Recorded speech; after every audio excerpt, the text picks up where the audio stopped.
ভিডিওতে আমরা সপ্তম শ্রেণীর 2025-এ রায়মার্টিন কোশ্চেন ব্যাংক থেকে পরিবেশ বিজ্ঞানের 1 নম্বর স্কুলের প্রশ্ন উত্তরগুলো আলোচনা করব। তো একের আয়তে আছে সেলসিয়াস ও ফারেনহাইট স্কেলে বরফের গলনাঙ্ক যথাক্রমে 0 ডিগ্রি আর 32 ডিগ্রি। সেলসিয়াসে হচ্ছে 0 ডিগ্রি, ফারেনহাইটে 32 ডিগ্রি।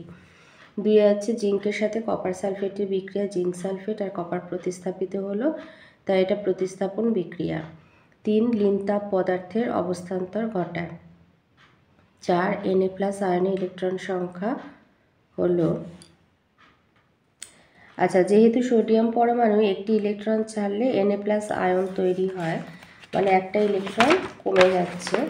এবার সোডিয়াম পরমাণুতে ইলেকট্রন সংখ্যা হচ্ছে 11, তার মানে আর একটা ইলেকট্রন ছেড়ে দিচ্ছে, তো সেই জন্য Na+ আয়নে ইলেকট্রন সংখ্যা হবে 10। 5 দিয়েছে তাপ পরিমাপ করার যন্ত্র হবে ক্যালোরিমিটার। থার্মোমিটার হচ্ছে উষ্ণতা মাপার যন্ত্র, হাইগ্রোমিটার হচ্ছে আর্দ্রতা মাপার যন্ত্র, আর সোনোমিটার হচ্ছে শব্দ তরঙ্গ মাপার যন্ত্র। তাহলে তাপ পরিমাপ করার যন্ত্র হবে ক্যালোরিমিটার।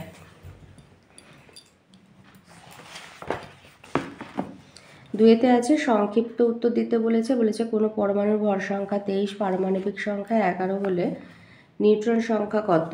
তো পরমাণুর কেন্দ্রে পারমাণবিক সংখ্যা মানে হচ্ছে প্রোটন সংখ্যা, আর পরমাণুর কেন্দ্রে পরমাণু আর নিউট্রন সংখ্যার পরমাণু মানে প্রোটন আর নিউট্রন একসাথে থাকে, সেটাকে তাদের মিলিত যে সমষ্টি আর কি, সেটাকে ভর সংখ্যা বলা হয়।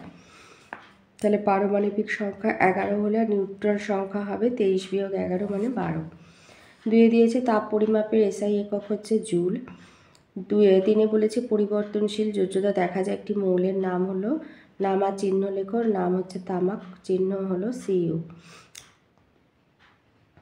4 দিয়েছে 10 গ্রাম বরফকে 10 গ্রাম জলে পরিণত করতে কত তাপের প্রয়োজন? 1 গ্রাম বরফকে 0 ডিগ্রি সেলসিয়াস উষ্ণতায় 1 গ্রাম জলে পরিণত করতে 80 ক্যালোরি তাপ দিতে হয়।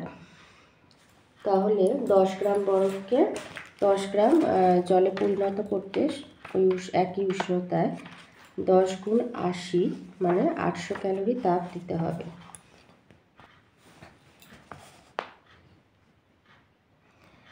তিনের আয়তে বলেছে একটা বস্তুর উষ্ণতা 20 ডিগ্রি সেলসিয়াস হলে ফারেনহাইট স্কেলে তার মান কত হবে? তাহলে আমরা জানি C/5 সমান F - 32/9। তাহলে এখানে C দিয়েছে 20, তাহলে 20/5, তাহলে F এর মানটা বার করতে হবে।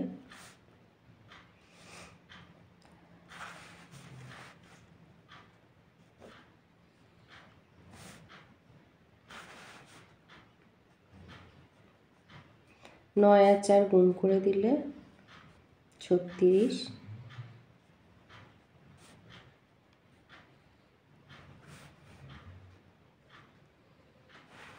68 ডিগ্রি ফারেনহাইট। অতএব F সমান হবে 68 ডিগ্রি ফারেনহাইট।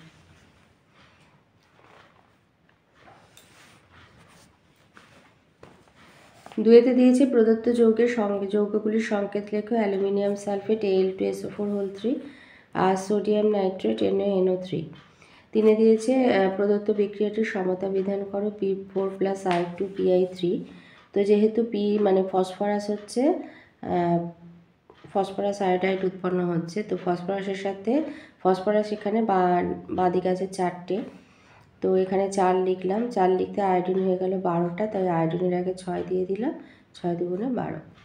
4 দিয়েছে মাটির কলসিতে জল ঠান্ডা থাকে কেন? এটা তোমাদের বইয়ে 13 পাতায় রয়েছে। এই যে মাটির কলসির জল ঠান্ডা থাকে, আসলে মাটির কলসির গায়ে অসংখ্য ক্ষুদ্র ক্ষুদ্র ছিদ্র থাকে, ওই ছিদ্রগুলো দিয়ে সামান্য পরিমাণ জল কলসির বাইরে বেরিয়ে আসে, তখন তার বাষ্পীভবন ঘটে, ফলে দরকার হয় লিনতাপের। ওই বেরিয়ে আসা জল তখন কলসি আর কলসির ভেতরে থাকা জল থেকে প্রয়োজনীয় লিনতাপ সংগ্রহ করে, ফলে কলসি আর কলসির জল তাপ হারিয়ে ঠান্ডা হয়ে পড়ে। তাই জন্য গরমের সময় মাটির কলসির জল ঠান্ডা থাকে। গরমের সময় কেন, এমনি সময় মাটির কলসিতে জল ঠান্ডা থাকে। তো এটা ফিজিক্যাল সায়েন্স গেল। লাইফ সায়েন্স 1 লোহিত রক্তকণিকাতে উপস্থিত প্রোটিনটা হলো হিমোগ্লোবিন। 2 দৃষ্টিশক্তি রক্ষাকারী ভিটামিনটি হচ্ছে ফ্যাটে দ্রবণীয়। দৃষ্টিশক্তি রক্ষাকারী ভিটামিন মানে ভিটামিন এ। 3 দিয়েছে ওজন হিসাবে জলের পরিমাণ বেশি থাকে রক্তে।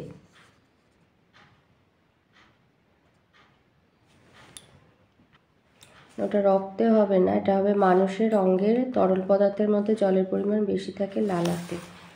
এটা রক্ত হবে না, লালা।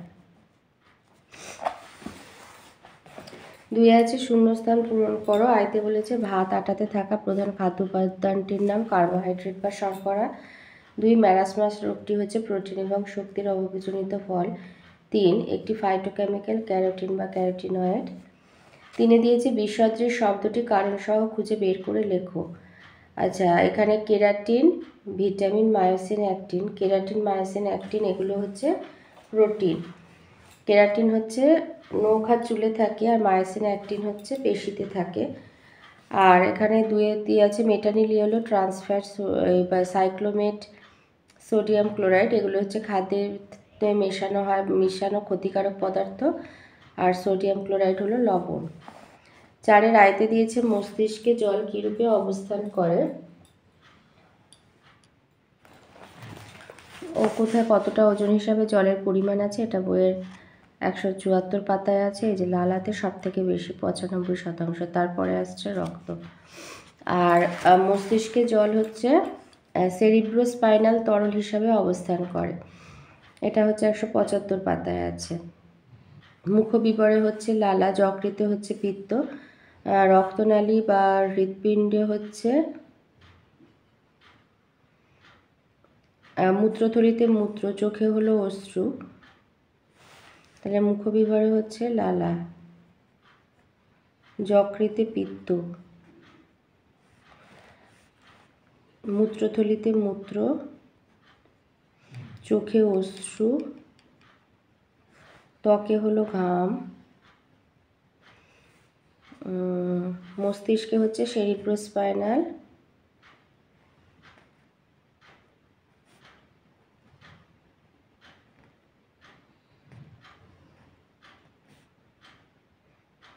ওই ফ্লুইড বা তরল। অস্থিসন্ধিতে হচ্ছে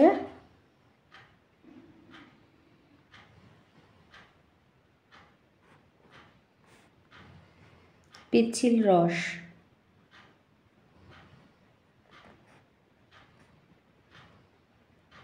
আর রক্তনালী হৃৎপিণ্ডে রক্ত। তাহলে মস্তিষ্কে হচ্ছে সেরিব্রোস্পাইনাল তরল হিসাবে থাকে।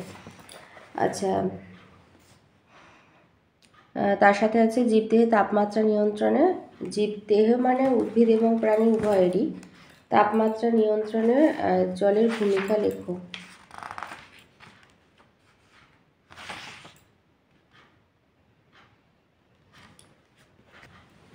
আচ্ছা, এখানে শুধু তাপমাত্রা নিয়ন্ত্রণ বলেছে, তো জীবদেহে জলের ভূমিকা এখানে সব কিছু মিশিয়ে আছে। তো আমরা এই 2 পয়েন্টটা বলবো যে দেহকে ঠান্ডা করতে জলের প্রয়োজন। দেহ গরম হলে ঘাম হয়, আর এই ঘাম বাষ্পীভূত হওয়ার সময় দেহ থেকে লেনতাপ শোষণ করে, ফলে দেহ ঠান্ডা হয়।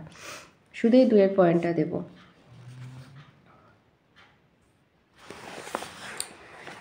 অথবাতে আছে উদ্ভিজ্জ আর প্রাণীজ উৎস থেকে প্রাপ্ত একটি করে প্রোটিন সমৃদ্ধ খাদ্যের নাম লেখো। এটা আছে তোমাদের বইয়ের 152 পাতায়। বলেছে উদ্ভিজ্জ প্রাণীজ উৎস থেকে প্রাপ্ত একটি করে প্রোটিন সমৃদ্ধ খাদ্য। উদ্ভিজ্জ উৎস থেকে এই যে চাল, শিম, কাঁঠাল, বীজ, বাজরা, ভুট্টা, রসুন, লবঙ্গ, এলাচ, ধনে, হলুদ আছে। আর প্রাণীজ উৎস ছানা, পনির, কাঁকড়া, দুধ। এই যে কতগুলি খাদ্য আছে যা থেকেও প্রোটিন পাওয়া যায়। তো এখান থেকে একটা করে দিয়ে দেবে। আর প্রোটিনের 2টি গুরুত্বপূর্ণ কাজ, এটা 151 পাতায় রয়েছে বইয়ের। এই যে শক্তি উৎপন্ন করতে, দেহের বিভিন্ন অংশ বা কলা গঠনে, ক্ষত সারাতে, শ্বাসবায়ু পরিবহনে, পেশির সংকোচনে ভিন্ন ভিন্ন প্রোটিন গুরুত্বপূর্ণ ভূমিকা পালন করে। দেহের রোগ প্রতিরোধেও প্রোটিন গুরুত্বপূর্ণ ভূমিকা পালন করে। কোনো জায়গা কেটে গেলে ওই জায়গা থেকে রক্ত পড়া বন্ধ করতেও রক্তের প্লাজমায় থাকা প্রোটিন সাহায্য করে। তাহলে এটা হচ্ছে প্রোটিন আমাদের কী কী কাজে সাহায্য করে। এটা হচ্ছে অতিরিক্ত প্রোটিন খেলে কী কী সমস্যা হয়। তাহলে এখান থেকে এতটা লিখে দেবে। আমাদের বলেছে প্রোটিনের দুটি গুরুত্বপূর্ণ কাজ, তো এখান থেকে এতটা হচ্ছে প্রোটিনের কাজ। তো যে কোনো দুটো গুরুত্বপূর্ণ কাজ হলো, এই যে প্রথম থেকে দুটো দিয়ে দেবে, শক্তি উৎপন্ন করতে আর দেহের বিভিন্ন অংশ বা কলা গঠনে ব্যবহৃত। আর এটা ছায়া প্রকাশনী থেকে বলছে যে 1 প্রোটিন দেহের শক্তি উৎপাদন করে, আর 2 হচ্ছে এটি দেহের বিভিন্ন অংশ বা কলা গঠনে ক্ষত সারাতে অংশ নেয়।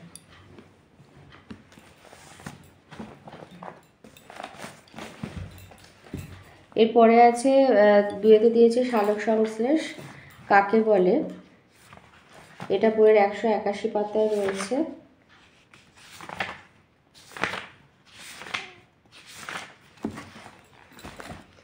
এই যে গাছের খাবার তৈরি করার যে প্রক্রিয়া বা গাছ যে প্রক্রিয়া খাবার তৈরি করে সূর্যের আলোর উপস্থিতিতে পাতার ক্লোরোফিলের সাহায্যে, তাকেই সালোক সংশ্লেষ বলা হয়। সালোক সংশ্লেষ শব্দটাকে ভাঙলে পাই সালোক আর সংশ্লেষ। সালোক মানে সংযুক্ত আলোক, সংযুক্ত আলোক মানে আলোর উপস্থিতি, আর সংশ্লেষ মানে হলো তৈরি করা, অর্থাৎ আলোর উপস্থিতিতে ক্লোরোফিলের সাহায্যে গাছের যে খাবার তৈরি করার পদ্ধতি তাকে সালোক সংশ্লেষ বলে।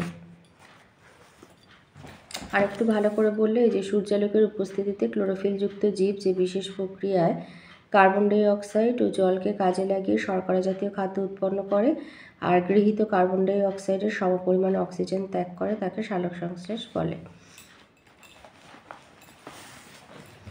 ওর সাথে আছে বিএমআই বা দেহভর সূচকের সূত্রটা লেখো, আর স্বাভাবিক বিএমআই এর মান কত।